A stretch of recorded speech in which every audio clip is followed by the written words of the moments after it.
एक मेरा पति भी गया, आज मेरा नाती भी गया। मेरे घर में कौन है? बहन की सगाई में आया था। जो अटल चौक है वहाँ पास हमेशा दारू पी के गांजा पी के वहाँ पास हल्लाबाजी करते हैं और हम हमारे बच्चे का हिसाब दो और उनको फांसी दो। गौ और ब्राह्मण को सुरक्षा नहीं दे सकते हैं तो हम क्षत्रिय अभी भी जिंदा है धरती पे और उनको सुरक्षा देंगे। जितना उसका घर है उसको सबको तोड़ दो।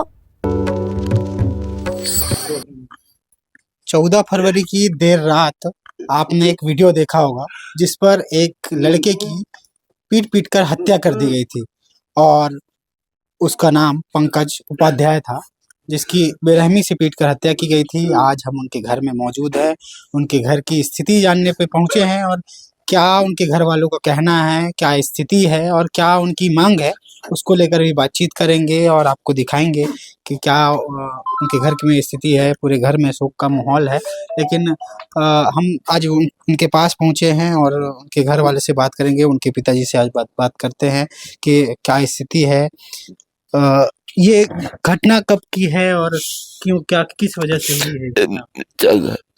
14 तारीख रात को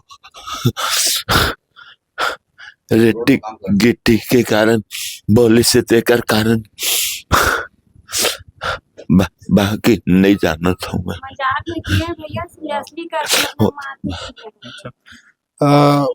क्या क्या था उन लोग के बीच में आपस में बातचीत, क्या स्थिति थी? अब आपस में ऐसे भाई समझ के उसको मतलब आए दिन मजाक करता था वो, लेकिन उसने असली बना के ना उसको मारपीट किया है। अच्छा। हाँ, जान समेत पूरा मार दिए। मत बोलते थे कि पुराना विवाद आपस में रहे, ऐसा कुछ था क्या? अब ये तो नहीं पता था क्या हुआ क्या नहीं, मतलब सुनने में आया कि मजाक में ऐसी बोला है करके, लेकिन लोग तो पूरा जान समेत मार दिए। मेरे लड़का एक ही था। हाँ, बहन की सगाई में आया था। अच्छा। हाँ, तो कहीं काम करने गया था? हाँ, बाहर गया था। अच्छा। हाँ, तो उसी दिन पहुंचा था क्या? हाँ, 14 तारीख को आया था घर। कब सगाई कब थी बहन की? 15 तारीख को। अच्छा, 15 तारीख को। हाँ, तो देखिए उनका कहना है कि 15 तारीख को बहन की सगाई में पहुंचा था। आइए और एक घर वाले से और बातचीत करते हैं, उनका क्या कहना है, किस तरह की स्थिति है अभी और क्या बताते हैं वो। आप क्या है उनके? मैं उपाध्याय जी का दोस्त हूँ और ये कॉलोनी का हूँ। यहाँ कॉलोनी के लोग हमारे साथ जुड़े हैं बहुत दिन से और जिस तरह का घटना ये हुआ ये हमारे परिवार के बीच में हुआ है और आने वाले समय में ये लोग और बड़े बड़े घटना को अंजाम देंगे। तो इस तरह के अपराधी को जल्द से जल्द कोई कड़ा सजा होना चाहिए और मैं सरकार से, इस डबल इंजन की सरकार से केवल इतना मांग करना चाह रहा हूँ कि इनको उचित न्याय मिले। अच्छा। और इनके बुढ़ापे के सहारे को छीन लिया गया है। इनके बुढ़ापे को किस तरह से चलाएंगे इसके विषय में भी यहाँ की सरकार सोचे। उस दिन रात को इस तरह की पीट कर हत्या करना क्या ये उचित था और आपस में इन दोनों के कुछ था? अब आप ही बताइए, क्या किसी को पीट के मार देना उचित है क्या? उचित तो है नहीं। वो लड़का बाहर कमाता था, 8-10 हजार की नौकरी करता था जिससे इनका पूरा परिवार चलता था। वो लड़का अपने बहन के सगाई के लिए आया था। सोचिए इस परिवार में क्या खुशी का माहौल रहा होगा। और वो लड़का ये भी नहीं जान रहा था कि उसके साथ क्या होने वाला है, वो क्या करने आया था और रात में घूमने निकला है। हम लोग काफी लोग बैठे थे, सब लोग। यहाँ पे आश्रम है, शंकर जी का मंदिर है जहाँ पे कई लोग बैठते हैं, हम लोग भी बैठते हैं। और इस तरह का घटना हो गया। वो लड़का कुछ सामान लेने अपनी माँ से पैसा लेके, माताराम दादी से पैसा लेके गया है कि मैं जाके कुछ सामान खरीद लूं। खुशी का माहौल था, वो मातम में परिवर्तन हो गया। और बाकी ये पूरा मोहल्ला मातम में है और पूरा मोहल्ला केवल एक ही मांग करता है वो कि उनको फांसी दिया जाए और इस परिवार को उचित न्याय डबल इंजन की सरकार दे। देखिए यहाँ इनका कहना है परिवार के लोगों का और उनके जो साथी हैं कि डबल इंजन की सरकार है, केंद्र में भी भाजपा की सरकार है और राज्य में भी भाजपा की सरकार है। तो उनसे फांसी की मांग कर रहे हैं और जिस तरह से बेरहमी से हत्या की गई है, इस तरह की हत्या किसी की भी ना हो, ये भी इनका कहना है। आइए उनके और दादी से ही बातचीत करते हैं कि रात को दादी से मिलकर वे गए थे और दादी से क्या कहा था उन्होंने। आपसे मिलकर रात को गए थे वो, और क्या हाँ, कहा था उन्होंने? वो 1 हफ्ते में आया था घर, और 1 हफ्ता में घर आए के बाद केवल ये दरवाजा में खड़ा था और दरवाजा से बोला कि कहा दादी सामान ले आए हो। तो हम बोले कि हाँ बेटा कुछ सामान ले आए हैं और बाकी सामान कल सुबह लाना है। तो बोला कि ठीक है दादी, कि मैं आ रहा हूँ थोड़ा सा, और कुछ पैसा होगा तो मेरे को दो, मैं सामान लेकर आ रही हूँ। तो मैं बोला कि ठीक है बेटा ले जा। तो मैं उसको 500 रुपए दिए, 500 रुपए दे के सामान के लिए भेजा।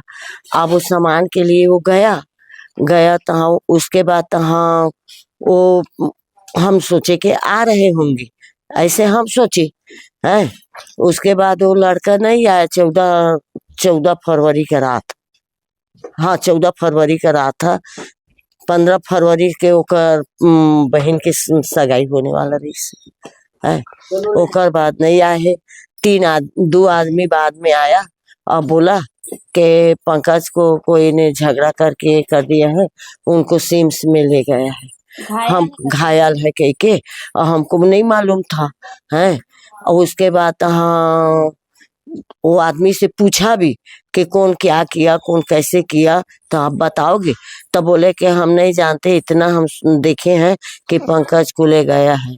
वहां पर पुलिस वाले लोग आए थे, 2 डग्गा आया था, पुलिस में ले गया। कौन आके बताया घर में कि ये 2 लड़का आया था। मतलब उसका हम लोग नाम पता हम उसका दोस्त थोड़ी था? नहीं है, उसका दोस्त तो हो है, लेकिन मैं उसको पहचाना नहीं हूँ ऐसे। अब बाबू हमको कोई नहीं है, इतने मोहल्ला में पंकज है, पूरा देश में पंकज है, पूरा इंडिया में पंकज है। आज एक पंकज को हत्या का गैस के जैसे मार चुका है, जैसे गैया बोकरा को मारता है वैसे ही मारेंगे। इससे हमको इतने ये है कि हमारा पंकज को ये देवाना चाहिए। और अटल चौक के पास जितना उसका घर है उसको सबको तोड़ दो, सब है जो बेजा का जिसका वो लड़का है, तो और हमारे लड़का के बलदा उसको फांसी दिया जाए, जैसे हम अपने बच्चे के लिए रो रहे हैं। आज हमारा लड़का बिना बच्चा का है, अब बिना बच्चा का तड़प रहा है, वैसे उन लोग भी बिना बच्चा के तड़पना चाहिए। इनके कौन है सहारा? कल बुढ़ापा में इनको कौन देगा? है हम यही चाहते हैं कि इंसाफ चाहिए। कल हमारे बच्चा वहां जाकर देखेगा कि मेरा इंसाफ नहीं हुआ है, भटकते रहेगा। हमारे बच्चे का हिसाब दो और उनको फांसी दो। हमको नहीं चाहिए कोई चीज, और उसका जो बेजा कब्जा में जितना बनाया है उसको तोड़ के ढहा दो अटल चौक के पास। देखिए वो इनका कहना है कि जिस तरह हत्या की गई है बेरहमी से, उस स्थिति में उन्हें फांसी की अब सजा दी जाए उन आरोपियों को। इनकी मांग यही है कि उन आरोपियों को फांसी की सजा दी जाए। साथ ही वहां पे जो कब्जा है उसको हटाने की भी मांग कर रहे हैं। यानी स्थिति साफ है कि जिस तरह से हत्या की गई है वो काफी दुखद है। उनकी माँ से भी और बातचीत करते हैं कि और उनकी क्या मांग है, उनके परिवार का क्या कहना है। आपकी क्या मांग है और क्या कहना चाहते हैं? जो माता राम बोले हैं ना वही चाहिए। जैसे मेरा लड़का गया है ना वैसे उसको भी करना जरूर। कितने परिवार में आप लोग कितने लोग हैं? जो अब मेरी परिवार में 2 लड़की 1 लड़का, जो मेन था वो वही लड़का एक हाँ देख रेख करता था, वो तो चले गए। अब कौन है हम लोग का? कोई तो नहीं है आगे पीछे जो घर संभाल रहे थे। मतलब घर वही चलाता था, पैसा कमा? हाँ। क्या काम करता था वो गाड़ी चला रहा था, ड्राइवरी का काम करते। तो हम लोग बुलवाए हैं तभी आया है। हाँ मतलब बाहर रह के गाड़ी चलाते हैं। हाँ, बहन का शादी करके आया था बेटा वो। हाँ, घर में पैर भी नहीं धोया है भैया वो। फांसी चाहिए बेटा, घर तोड़वा दो उसका, वही कहना है हम लोग का। जैसे हम लोग रो रहे हैं वैसी अटल चौक जो मेन है, इन लोगों को न्याय मिलना चाहिए। आइए और भी बातचीत करते हैं उनका भी क्या कहना है। हाँ, मैं इस कॉलोनी के अध्यक्ष हूँ। मेरा नाम प्रतिमा दास है। और ये जो पहली घटना नहीं है, इसके साथ ये 3-4 बार जिसने मर्डर किया है, 3-4 बार मर्डर कर चुका है, उसके मैंने कई क्राइम है। तो पैसा देके मैंने पुलिस वालों को पैसा देके वो छूटते आया है। लेकिन अब इतनी गंदे तरीके से, हमारे कॉलोनी का बच्चा नहीं था, वो पूरा हमारे बिलासपुर का, पूरे छत्तीसगढ़ का, पूरा देश का बच्चा था। अगर आज वो एक पंकज गया तो हम चाहते हैं कि इंसाफ मिले। इंसाफ इसीलिए मिलना चाहिए क्योंकि वहां पास जो अटल चौक है, वहां पास हमेशा दारू पी के, गांजा पी के वहां पास हल्लाबाजी करते हैं। और हमारा जो कॉलोनी है, हमारे कॉलोनी के जितने भी लोग हैं, यहाँ से जितने भी, एक ही रास्ता है हम लोग का कॉलोनी के जाने का। हमारे बच्चे भी जाते हैं वहां से। हमारे जो कॉलोनी के जो हमारी महिलाएं भी काम करने जाती है तो उसी रोड से जाती है। 7 बजे से इन लोगों का जमावड़ा लगा रहता है आए दिन। कई बार हमारे कॉलोनी के बच्चों को घेरा गया है, कई बार हमारे बच्चों के कॉलोनी का मोबाइल छीना गया है, कई बार मैंने अटल चौक में ही हुआ है। तो हम चाहते हैं वो अटल चौक को ही निकाल दिया जाए, उस अटल चौक को ही तोड़ दिया जाए, जिससे हमेशा वहां पर कई लोग मैंने जो गांजा और दारू पी के जो हंगामा करते हैं, आए दिन वहां लड़ाई झगड़ा होता रहता है। तो हमारा ये एक ही मांग है कि हमारा एक पंकज गया। हम चाहते हैं हमारे एक पंकज ने बलिदान दिया, लेकिन हमारे जितने भी कॉलोनी के बच्चे हैं, हमारे जितने भी छत्तीसगढ़ के बच्चे, जितने भी हमारे देश के बच्चे, ऐसी उनको मौत की सजा मिले, ऐसी सजा मिले कि सबे पूरे रूह कांप जाए, जिससे हमारे कॉलोनी के बच्चे, हमारे जितने भी हमारे देश के बच्चे हमारे बच सके। ऐसी हमारा मांग हम चाहते हैं। और भेजा कब्जा, तो वहाँ जितना भी भेजा कब्जा है, वो भेजा कब्जा जितना भी है, पूरा बुलडोजर उसमें चलाया जाए। और उसने भी कई दुकान वहां पास कई दुकान उन्होंने कब्जा करके रखा है। और वो क्या है, कुछ नहीं हुआ था उसके साथ। बस उस बच्चे ने कहा, हमारे पंकज ने यही कहा कि वहां पास जो रोड में जो है ना मलबे रखे थे। आधी रात को मेरा ये कहना है, जब नगर निगम है तो आधी रात को क्या जरूरत थी आपको वहां पास बिल्डिंग बनाने की? क्या जरूरत थी उसको? बस उस बच्चे ने यही कहा कि एक लॉरी, उसकी बड़ी वाली गाड़ी रखी थी, वो गाड़ी वाकई में वो चौक से जा नहीं सकती है। हमको टू व्हीलर हम चलाते हैं, आना जाना करते हैं, तो हम उसमें नहीं जा सकते हैं। और उसका कहना है कि बस इतना ही बोला वो, कि रोड में, किसी के बाप का रोड नहीं है, बस इतना ही बोला है कि रोड में तुमने मलबा क्यों फेंको, क्योंकि मेरी गाड़ी नहीं जा पा रही है। तो ऐसा उसने कहा। तो इतने में गाड़ी को लेकर विवाद हुआ है कि रास्ते में जाएंगे ना तो वहां पास आप देखेंगे, अब टू व्हीलर भी आप ठीक से नहीं चला सकते हो। तो बताइए, जब उस पंकज के साथ हो तो हम भी जाते हैं वहां से, हमारे साथ भी, हम भी अगर बोलते तो हमारे साथ भी यही दुर्घटना होती।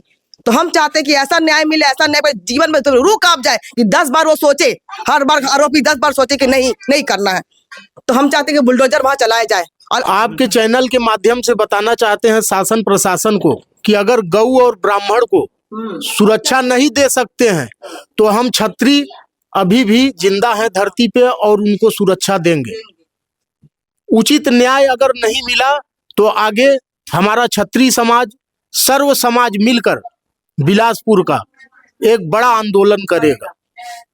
इसके लिए आपके चैनल के माध्यम से बताया जा रहा है, सरकार इनको उचित न्याय दे, उचित न्याय, और अपराधियों को कठोर से कठोर दंड दे। देखिए, इनका ये भी कहना है कि अगर कार्यवाही उचित तरीके से नहीं होती है तो बड़ा आंदोलन भी करेंगे। और जो ब्राह्मण समाज है, जो क्षत्रिय समाज है, दोनों मिलकर आंदोलन करने की बात भी कर रहे हैं। अगर उचित न्याय जब तक नहीं मिलेगा तब तक ये लड़ाई को लड़ते रहेंगे।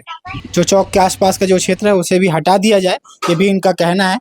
और इनका ये भी कहना है कि जो आरोपी है उनको इसी तरह सजा दी जाए जिस तरह से उस युवक की हत्या कर दी गई है, यानी इनके बेटे की जिस तरह हत्या की गई है उसी तरह से वे भी भुगते।